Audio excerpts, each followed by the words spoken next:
Hello students, let us start second unit, that is incident energy estimation and sizing of photovoltaic systems. In this lecture we are going to see introduction to insolation and irradiance. Okay, so let us proceed. We have to understand what is a solar PV system. Okay, so what is ultimate source of energy here, that is sun energy. So we are getting some solar energy from sun and we are making it to fall on a PV module, photovoltaic module. Okay, so the incident solar power is being converted into electrical energy across PV module. Okay, so we have a advantage. So we have a advantage with electrical energy that it can be stored. Okay, if it is DC power, it can be stored. So we are getting DC power from module and it can be stored using a charger unit, that is energy charger unit consisting of power electronic circuits. Okay, and it can be stored in different forms. Okay, it can be stored in chemical storage, it can be stored in hydro storage, and it can be stored in compressed air storage, and it can be also be stored in flywheel storage. Okay, so what these storage systems are telling. Okay, so here we are storing the energy, electrical energy, in the form of chemical energy, and it can be retrieved back to any form of energy. That means chemical energy can be converted back to electrical energy whenever required. Okay, hydro storage means it is a pumped storage. That means whenever we pump water from low level to high level, there will be a potential energy stored in the water. It can be retrieved back whenever it is required. Okay, so that is one form of storage. And third is compressed air storage. So we can compress the air using photovoltaic energy and it can be retrieved back whenever required. So likewise, flywheel storage, it is used to run a turbine in a generation plant. Okay, so these are the types of energy storage things. So mostly we use chemical storage, that is battery storage, so that it can be retrieved back to any form of energy at required time. Okay, so this is about storage systems. Now instead of storing this energy, we can alternatively directly supply a load. Okay, so the electrical energy produced by PV module can also be supplied directly to a load using a converter circuit. Okay, so and it can also be load can be supplied from energy charger also, that means storage systems also.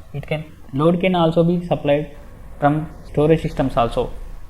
Okay, it can be supplied from PV module directly or it can be supplied from storage systems. Okay, using power conversion devices. So power conversion devices will be converters if the required voltage is DC, or inverters if the described power is AC. So the load based on the load requirement, power conversion circuit will be changed. If the load requires DC power, that will be a rectifier circuit or power conversion circuit. Okay, or if the load requires AC power, the power conversion circuit will be inverter. Okay, so based on the load requirement, we are going to choose our power converter device. Okay, so what are the applications, that is what are the loads we can supply using our PV module. Okay, so here we have lighting loads, pumping loads, refrigeration loads, and grid connection. Here, so we can supply lighting using our PV power, photovoltaic power. Okay, so direct lighting, and we can use pumping for pumping the water. We can use refrigeration, AC refrigeration and DC refrigeration. So using Peltier things, you can use DC refrigeration. And grid connection is advanced one, which we are going to discuss in 5th unit. Okay, we are going to integrate PV solar system with grid, that is utility grid. Okay, so PV power can be integrated with grid, that we are going to see in 5th unit. Okay, so these are the things to be remembered. Now we have another important concept, that is MPPT. Okay, here this is very important thing to be understood. Okay, what is MPPT? MPPT stands for maximum power point trend. Okay, the definition, the abbreviation for MPPT is maximum power point trend. So what does it mean? So we know that the power versus voltage curve. So at one point the voltage and current of a PV cell are maximum. So our MPPT is a algorithm that will track the maximum power point, that is the point at which voltage and current of a PV cell are maximum, and it will continuously deliver maximum power that can be delivered by that respective PV cell. That we are going to see further classes. Okay, so this is about MPPT. So let us proceed further. So let us see here, we have a module, PV module, and we have input solar energy, that is P in, and we have output solar energy, that is output electrical energy. P out is electrical energy and P in is solar energy. So what is solar energy representation? P in solar energy, nothing but incident insolation into area of the panel. This was derived in previous classes. So here incident insolation is kilowatt per meter square, okay, and area in meter square. So power input solar power will be kilowatt per meter square into meter square, so that will be in kilowatts. Okay, so this is about input to our PV module.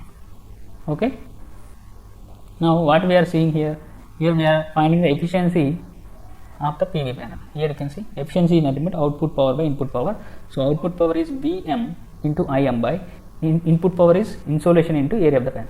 So here we need to understand what is the incidence energy. So our unit will discuss about finding perfect incident insolation. Okay, so there will be so many factors on which incident energy will depend generally. So if you observe here, PV module, placing a PV module is very difficult task. That means it will consume very much area. That means a wide area is required to place PV panels. That is very much real estate is required to place PV modules, and that will also be dependent on place of that PV that station and solar incident solar energy at that area, and availability of solar energy throughout the year, and time of the days and the time of the year. So there are so many factors on which our PV module will generate electrical energy. Okay, so we are trying to understand what is the expression for incident solar energy, that is Li. Li is nothing but incident insolation. So we need to derive this expression, and we need to find the size of our PV array. So that is what these two are the important things in our second unit. So area of the sizing means area of the panel. So what are the things that our Li and A are dependent are to be found here. Okay, so that means let us proceed now. So here we have a panel. Let us assume this as a panel, and here let us draw a normal to it. Okay, so here it is area. Here this is area. Area of this panel is given as A. So area, this is area of the panel. Okay, so this is area of the panel, and we need to draw a normal line here. Okay, and let us assume the incident solar energy angle is this one. Okay, so this is named Li. Okay, so generally, so this is incident insolation. Let us assume it as Li. Okay, so we take for our calculations we take normal incident energy, normal incident insolation. This is called effective insolation also. This is also called as effective insolation. Okay, we consider the insolation related to normal insolation, normal incidence. Okay, so this is actual incidence of the solar energy, but we consider this normal incidence. This is Ln. This is also called as effective insolation. Okay, so how can you find this Ln with Li? So Ln can be written as Li into cos theta, because theta is the angle between incident solar energy and normal to the plane. Okay, so we need to find Ln, that is normal incidence. Okay, that is effective incidence. This Ln is called effective insolation. Effective insolation. Okay, so now we have derived Ln, that is effective insolation, which is Li, incident solar insolation into cos theta, where theta is angle between normal, okay, normal and incident insolation. Okay, so now L can be written as L is nothing but Ln, effective insolation, which is Li into cos theta. Okay, so if you substitute L in this expression, that will be Vm into Im by L. In case of L, I am replacing it with Li cos theta, effective insolation, into area of the panel. Okay, like this. Okay, so this is expression for efficiency. Now let us see the output power expression, that is P naught equal to Vm into Im, which can be written from this expression, that is efficiency into, this is efficiency, right? So efficiency into L into cos theta, Li into cos theta into area. So this is what output power of the PV panel. So if you observe this here, output power is proportional to area of the panel and solar incident energy. Okay, so the more is the power required by the load, the more will be the area of the panel, and the more will be the required incident energy. Okay, so this is one thing to observe here. Now let us write expression in this expression in the form to find area of the panel. So this is area of the panel here. Okay, if you observe this, area of the panel is directly proportional to power required, and it is inversely proportional to solar incident energy.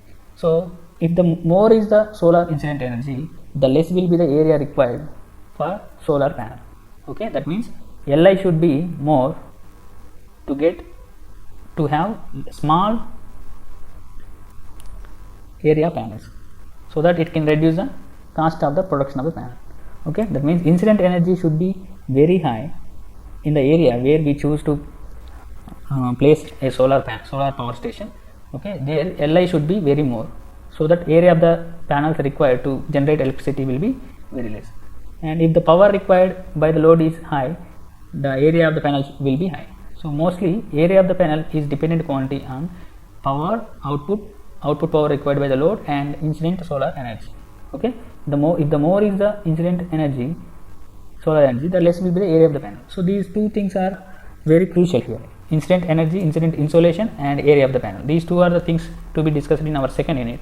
So here incident energy has so many factors on which we cannot conclude it accurately, but we try to get the maximum possible expression for our incident insolation. So there will be so many factors that we need to consider for finding incident insolation. So that is place of plant, okay, plant location, and what is the availability of sun over a 1 year of period.